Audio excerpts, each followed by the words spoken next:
Hey folks, Phil the B-Man here. Taking a break from sampling this morning to do some work on my honey pump. And I thought I would take the chance to talk a little bit about gear reductions and variable frequency drives. So the speed a motor spins, for a 110 volt motor in North America typically is about 1700 RPM, and you can get a three-phase that would do about 800, and that's way too fast for nearly anything to do with honey equipment, right? So if you spin a honey pump at 1500 RPM, you're making foam. So everything has to be stepped down to a much more tolerable speed, and the same thing for frame conveyors, on capper chains and everything. So I've seen different people's honey houses, lots of weird combinations of belts and pulleys and chains to try to get things down to speed. But I've much happier with various commercially made gear reductions. So something like this that bolts right onto the face of the motor. You can see how that's set up here. And so it locks into the face of the motor.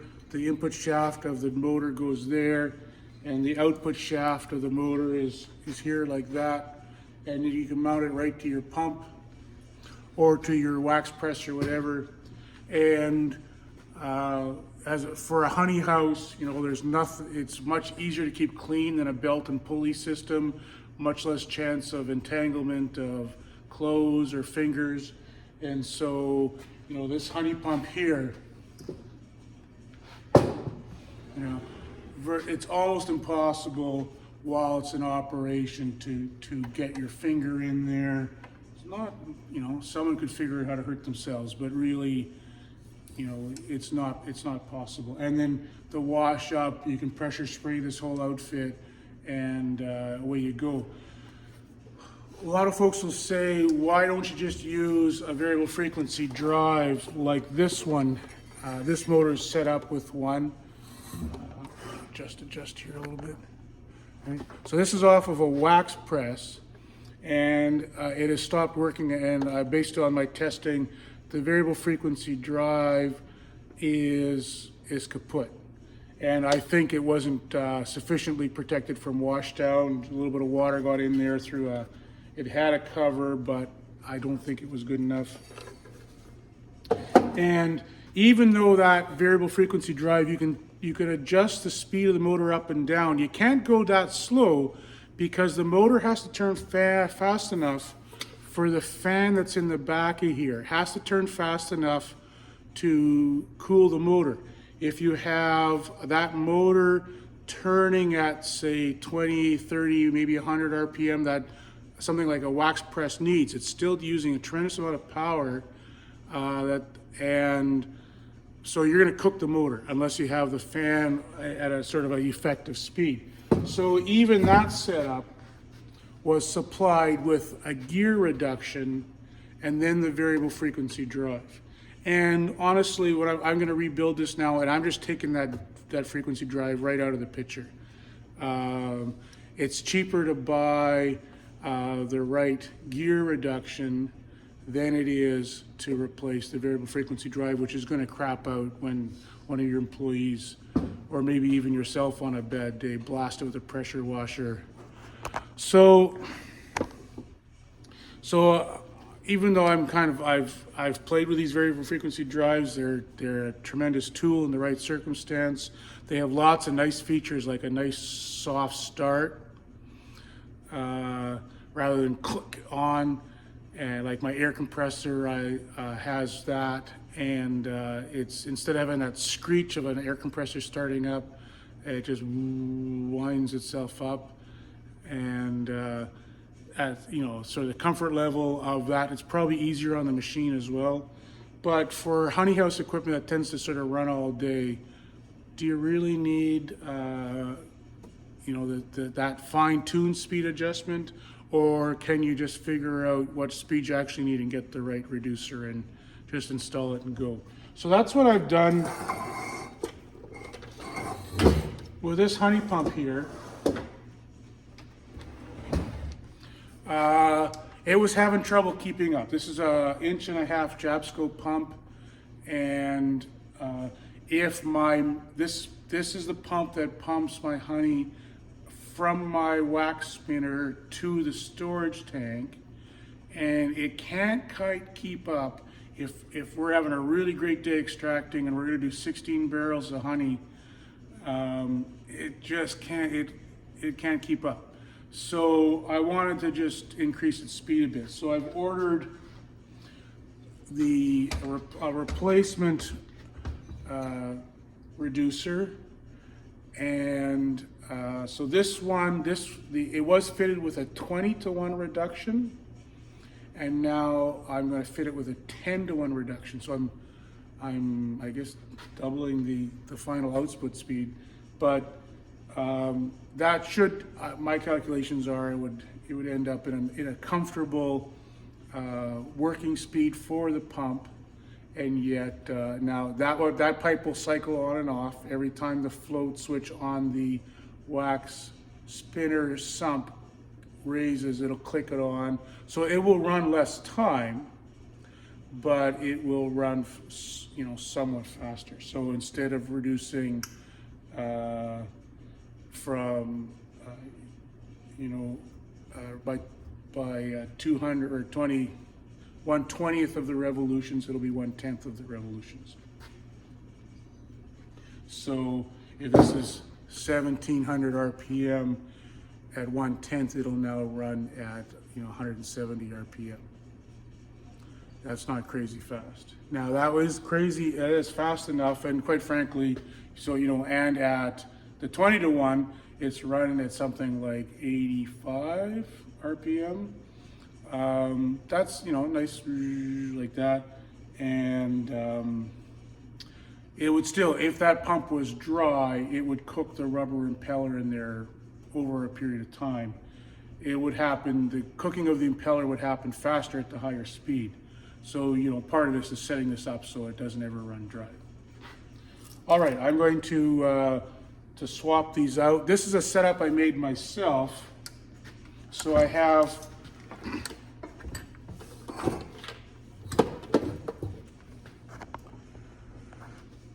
the pump came used from an auction sale.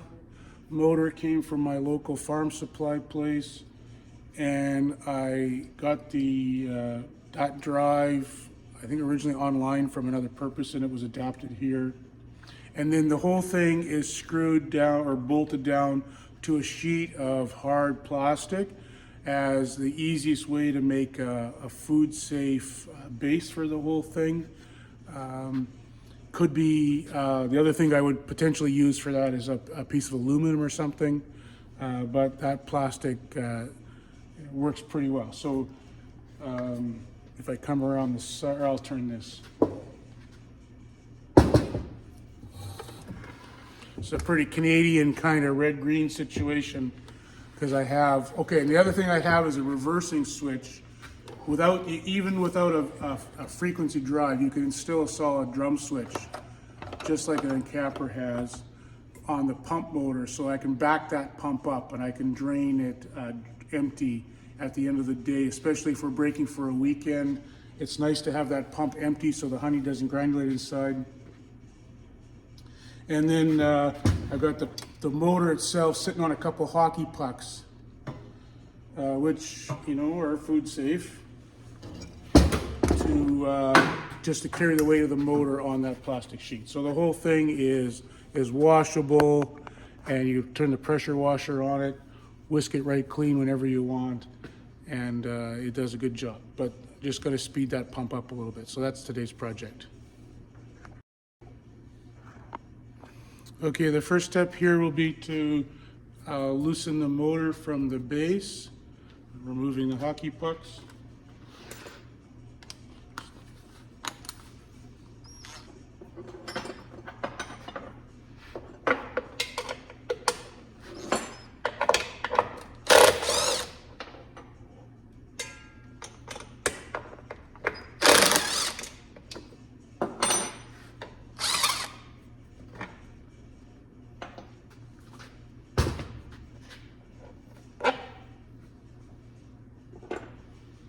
not a food contact surface, but I try to use stainless for everything in the honey house, because then it just, the disassembly and things are kind of wet all the time. They get pretty grotted up. So having that is nice. Okay, now we just need to take the drive off of the base. That's going to be a little trickier.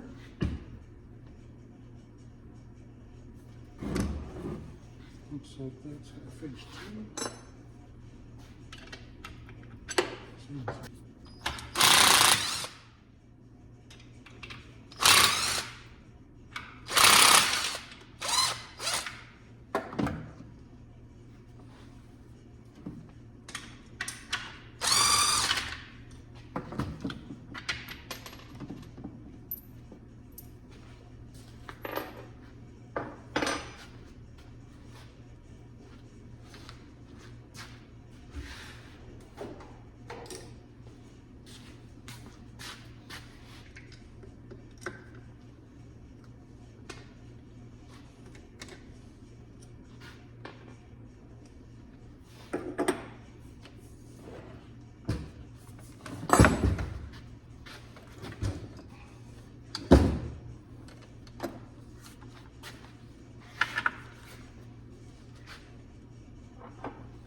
Okay, so now the base is separate. I'm not going to disconnect the motor electronically, so that's just going to linger there.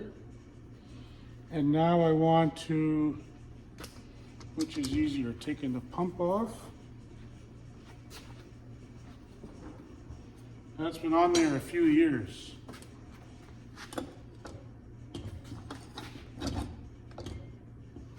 That might not be a process fit for a video. That might be a rodeo. Let's get the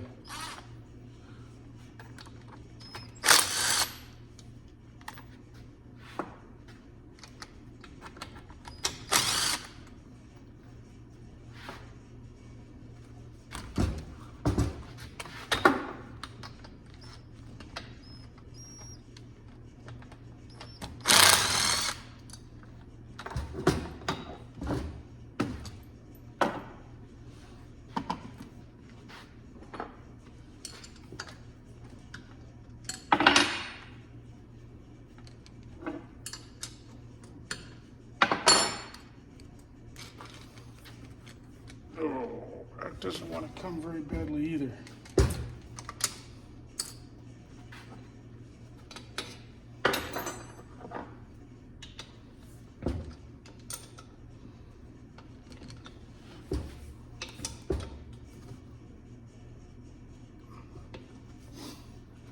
Okay, stay tuned. Okay, so step one, I want to get the pump off of here. So I'm going to use an old harmonic balancer puller, thread it in to the retainers on here, and we'll just see if we can't just sort of torque that sucker out of there.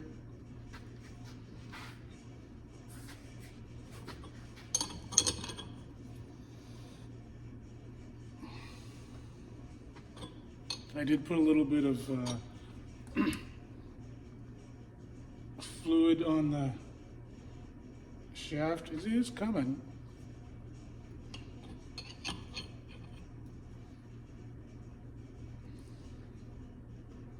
But slow.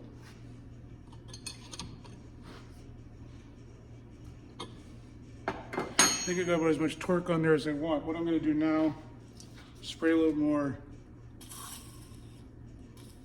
juice in there,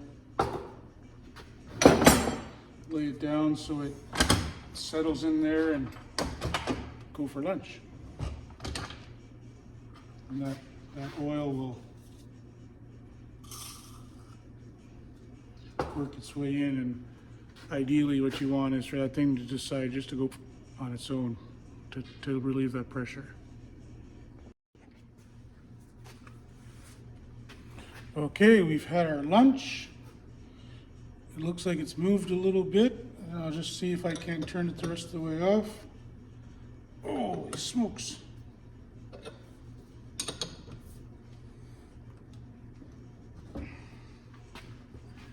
Ay, ay, ay.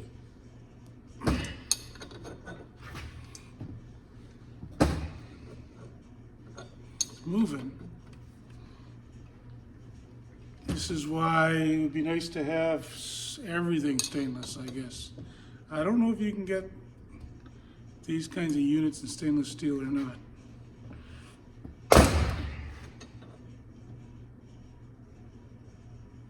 Well, something let go.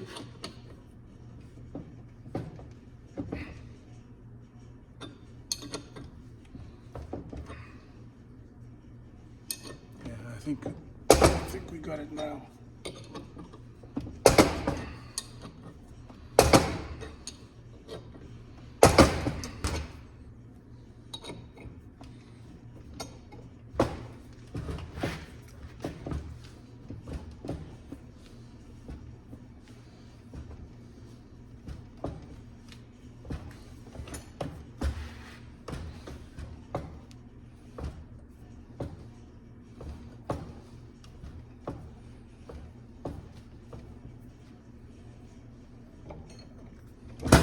Whew.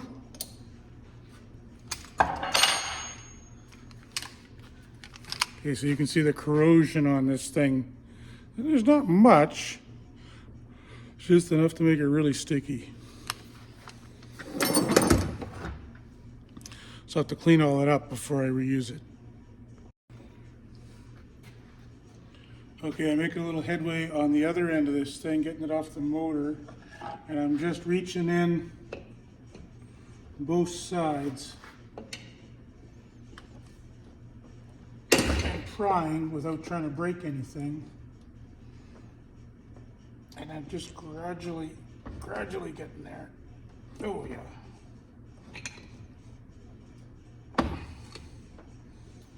Come on, baby.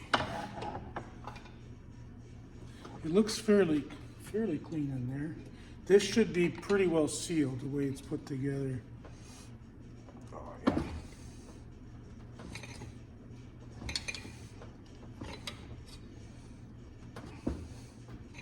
So the important thing here is to, you can't push exactly evenly, so you got to kind of torque and then relax so that it can straighten itself back out.